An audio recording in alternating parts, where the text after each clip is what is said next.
we taught, part of what Brian had referred to is under Marsy's law, the California Constitution requires that victims get a say. So what we did is the DA's office, when they heard that we were doing the press conference, extended the invitation for the family to come over and hear about Marsy's law, to hear about exactly what their feelings are. I will tell you, and I said it before, that the DA's office from 18 months ago has taken this very seriously. And I say that because there are times, whether it's high profile, low profile, that I don't get the feeling that we're being heard. I get the feeling here that we have been being heard. I get the feeling that there's genuine, I think the DA has mentioned in his remarks that there is a division in the office. I understand that. I mean, I get that. But I don't think that there should be any division when you've got a united front of this many family members. And I know somebody had asked me about one of the family members. I would just say I don't want to cast aspersions on anyone.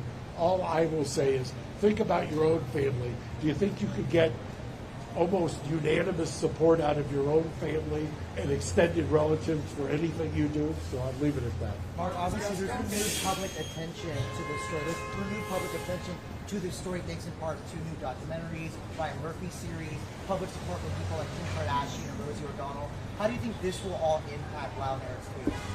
Well, I think interestingly, and I don't know how you measure something like this, but I have been, obviously I was practicing when this trial took place. I remember in 1994 representing a woman in Pomona, and we used the battered woman syndrome, and she got a voluntary manslaughter, she got probation. And I remember at the time being struck by the idea, and I've confirmed it now in the transcripts of their second trial, struck by the idea that the DA's office on the second trial took the position, and it may not have been wrong at the time, that the battered woman syndrome, that something that diminishes your intent, did not apply to child abuse. And that was on the record, and that's what the judge ruled. So how do I think, how has this evolved? First of all, the younger generation, I hate to say that, makes me seem old, but there has been a movement. I think that what happened is that when the Ryan Murphy series came out, it was such a caricature of them that the pendulum swing backlash actually created a focus on it, and people then took a look. I know that I've seen some of those videos of the first trial that was televised, where the DA's office was taking the position that men could not be raped, they don't have the equipment. And you've seen all kinds of arguments along those lines. That is unfathomable in today's age to people who weren't alive back then. So I think that evolution has been, frankly, seismic. What do Eric and Lyle think of all this support?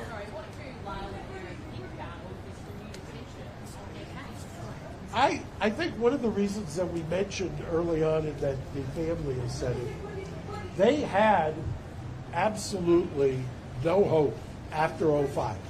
So after 2005, they didn't believe, they thought they were going to spend the rest of their life in prison. And they had resigned themselves to it. And all of the programs, I invite anybody to take a look at what's called the Green Space program that they have. The Green Space program that they have created down there, that's based on the Norwegian model, that is something that they have done in order to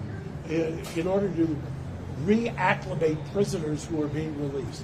I look at both the external programs that they've done and the introspection and work they've done on themselves. I've used the term cautiously optimistic. I mean, there is an irony that DA politics played a role in their conviction.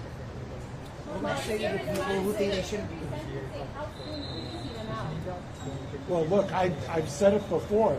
And Joan, who you saw, her birthday is November, I want to say the 26th. She turns 93. Nothing she'd like more than to have them home for Thanksgiving. What do you say to them?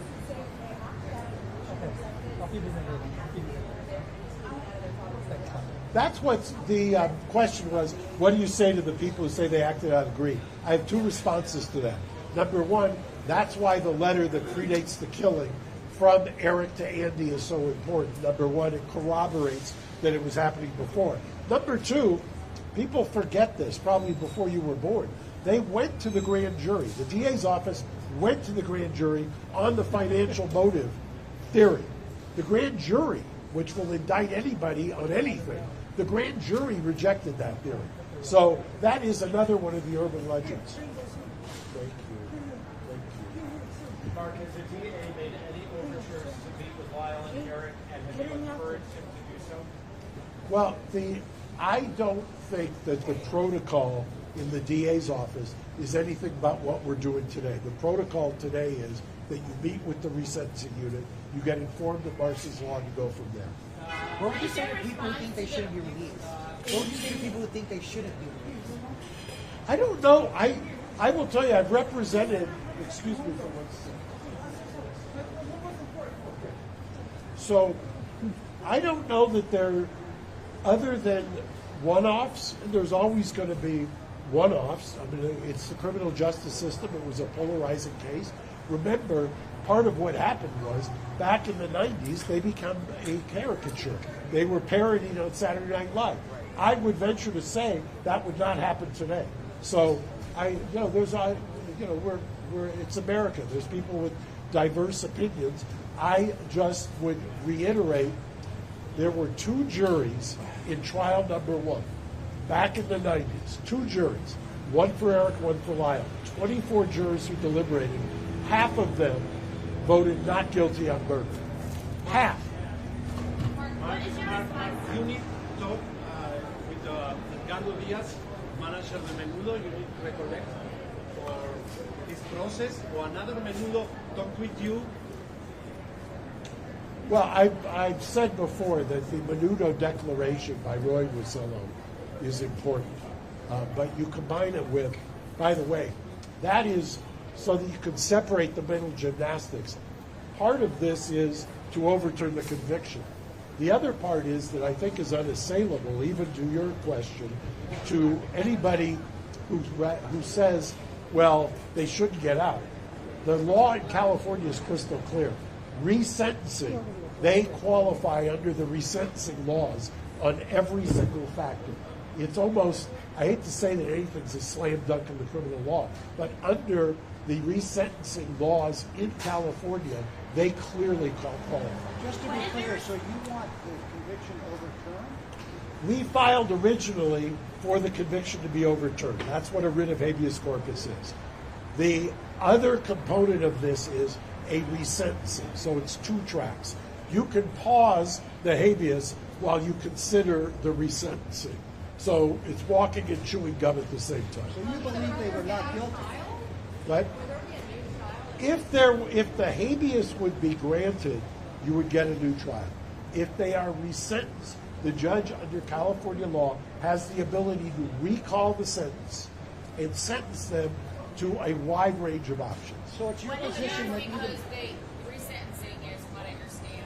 If he feels, they've been rehabilitated, they're no longer a threat to society, they've paid their debt to society, they will qualify under the resentencing. Correct. And in fact, I will also tell you, and we may release it tomorrow, part of the mitigation package that we presented to the DA are letters from correctional officers, high-ranking correctional officers, who attest to the phenomenal rehabilitation.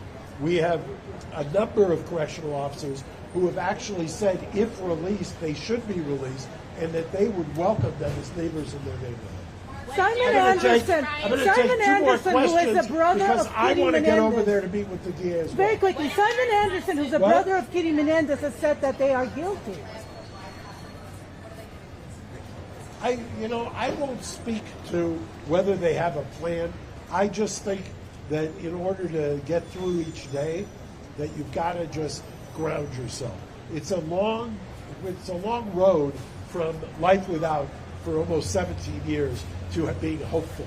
So that's Simon One Anderson, last who's the brother question. of Kitty Menendez, has said that they're guilty. What do you say to him?